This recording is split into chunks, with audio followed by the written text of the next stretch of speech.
तुम्हारी ज़िंदगी on paper ठीक लगती है।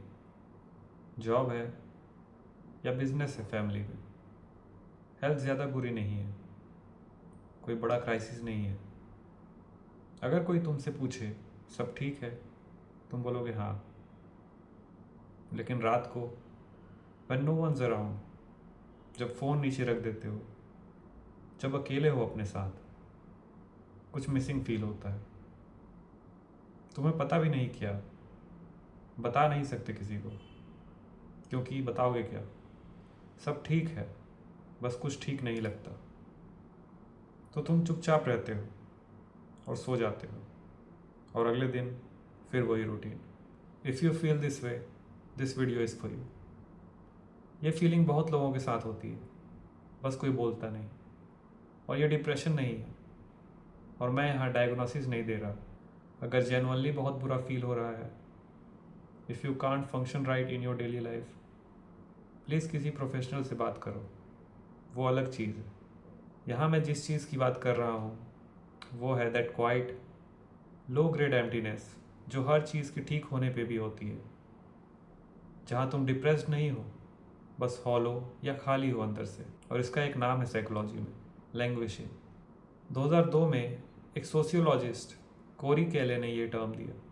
उन्होंने कहा मेंटल हेल्थ कोई दो स्टेट्स नहीं है, डिप्रेस्ड या ठीक। एक तीसरी स्टेट भी है, जहाँ तुम मेंटली इल नहीं हो लेकिन ठीक भी नहीं हो, बस बीच में हो, सरवाइव कर रहे हो, फ्लैट या नम फील कर रहे हो। इन 2020 ड्यूरिंग द पैंडेमिक ये टर्म सडनली वायरल हुआ, क्योंकि अचानक पूरी दुनिया इसी स्टेट में थी और लोगों को रियलाइज़ हुआ ये क्या है। But why does this happen? एक चीज़ जो लोग नहीं समझते, और ये समझने के बाद सब कुछ क्लिक करता है, कि हम अपनी पूरी ज़िंदगी नेक्स्ट चीज़ को ऑप्टिमाइज़ करते रहते हैं, और वो नेक्स्ट चीज़ कभी ख़त्म नहीं होती। स्कूल में थे, सोचते थे कॉलेज में सब ठीक हो जाएगा। कॉलेज में थे, सोचते थे जॉब लगेगी तो सब ठीक हो जाएगा। जॉब लग गई, सोचते थे प्रमोशन के बाद सब ठीक हो जाएगा। प्रमोशन भी मिल गई, सोचते थे रिलेशनशिप के बाद सब ठीक हो जाएगा। रिलेशनशिप में गए, सोचते थे शादी के बाद। शादी भी हो गई, सोचते थे बच्चों के बाद। बच्चे भी हो गए, सोचते थे रिटायरमेंट के बाद। ये लिस्ट कभी ख़त्म नहीं होती, और हर स्टेज पे we don't live in the present moment. हम हमेशा नेक्स्ट चेक पॉइंट के लिए प्रिपेयर कर रहे होते हैं। तो जब तुम आज अभी अपनी ठीक ज़िंदगी में बैठ के कुछ मिसिंग फील कर रहे हो, वो इसलिए नहीं है कि तुम जेन्युइनली कुछ मिस कर रहे हो। वो इसलिए है क्योंकि तुमने कभी अपने प्रेजेंट मोमेंट को एक्नॉलेज ही नहीं किया।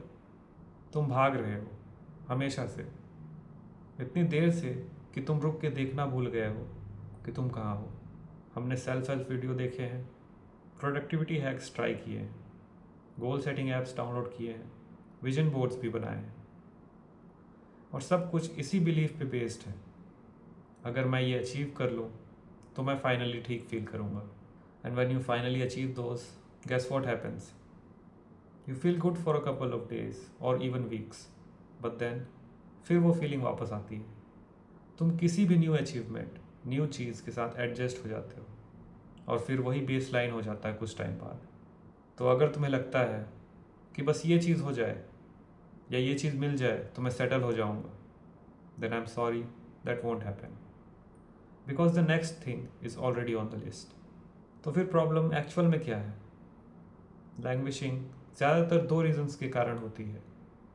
पहला, कि तुम्हारे पास कोई मीनिंगफुल पर्पस नहीं है लाइफ में, यू आर जस्ट एग्जिस्टिंग। तुम सुबह उठते हो, काम करते हो और सो जाते हो, रिपीट। लेकिन कोई चीज़ नहीं है जो तुम्हें जेन्युइनली पुल करे, कोई चीज़ जिसका तुम वेट करते रहते हो। अब मैं तुम्हें ये नहीं कह रहा कि तुम्हें अपना करियर चेंज करना चाहिए, that will only make the situation worse. Purpose छोटे छोटे जगह पे होता है, कोई क्रिएटिव आउटलेट, कोई चीज़ जो तुम सीख रहे हो, कोई रिश्ता जो तुम जेन्युइनली नर्चर कर रहे हो। अगर कोई भी ऐसी चीज़ नहीं है, लाइफ फ्लैट फील होती है, चाहे कोई भी चीज़ कितनी भी ठीक हो। दूसरा, तुम अपने आप से डिस्कनेक्टेड हो, तुम अपनी फीलिंग्स प्रोसेस नहीं कर रहे, तुम अपने अंदर के सवालों का जवाब नहीं दे रहे, तुम बिजी रहते हो काम में, फ़ोन में, लोगों में, so that you don't have to face yourself. जब तुम अपने आप से डिस्कनेक्टेड हो, कोई भी एक्सटर्नल चीज़, कोई भी अचीवमेंट, कोई भी रिलेशनशिप उस एम्प्टीनेस को फील नहीं कर सकती। Because the problem is not external, problem ये है कि तुम अपने अंदर प्रेजेंट नहीं हो। पर्सनली मैं भी ये फील करता था, और शायद आज भी करता हूँ कभी कभी।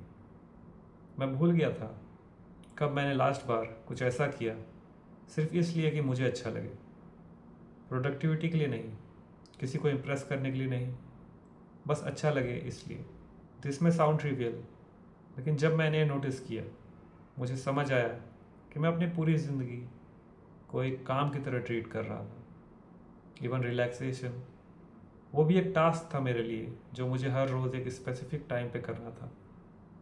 मैं रिलैक्स करना चाहता था ताकि मैं फ्रेश फील कर सकूं और दोबारा प्रोडक्टिव हो सकूं। रिलैक्स करना भी प्रोडक्टिविटी के लिए था। I started correcting the problem from there. बस कुछ करना जो एक्चुअली अच्छा लगे, बिना किसी पर्पस के। और स्लोली वो फ्लैटनेस थोड़ी कम होने लगी।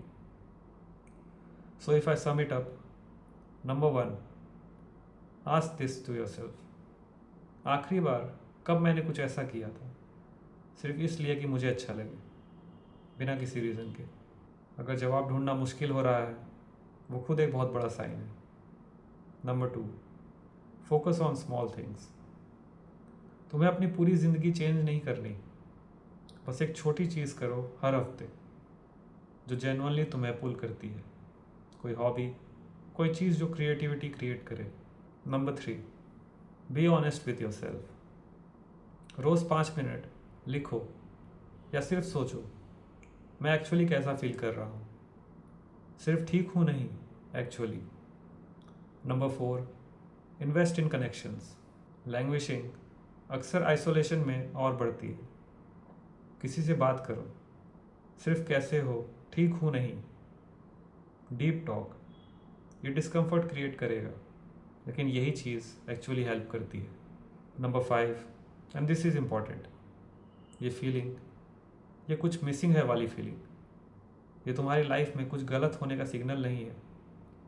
ये सिग्नल है कि तुम ऑटो पायलट पे जी रहे हो, और तुम्हारा इनर सेल्फ वो चाहता है कि तुम रुको और देखो कि तुम कहाँ जा रहे हो। He is just showing you the right path. It's a alarm, not a bad news. और जब तुम ये अलार्म सुनते हो, इंस्टेड ऑफ उसे इग्नोर करने के या उसे फिक्स करने की कोशिश करने के, सिर्फ उसे एक्नॉलेज करो। हाँ, कुछ मिसिंग फील हो रहा है, चलो देखते हैं क्या। The change starts from here. If you find this video helpful, share it. बहुत लोग ये फील करते हैं, बस बोलते नहीं। कमेंट्स में बताओ, आखिरी बार कब तुमने कुछ ऐसा किया सिर्फ इसलिए कि तुम्हें अच्छा लगे, बिना किसी रीज़न के। सी यू सून।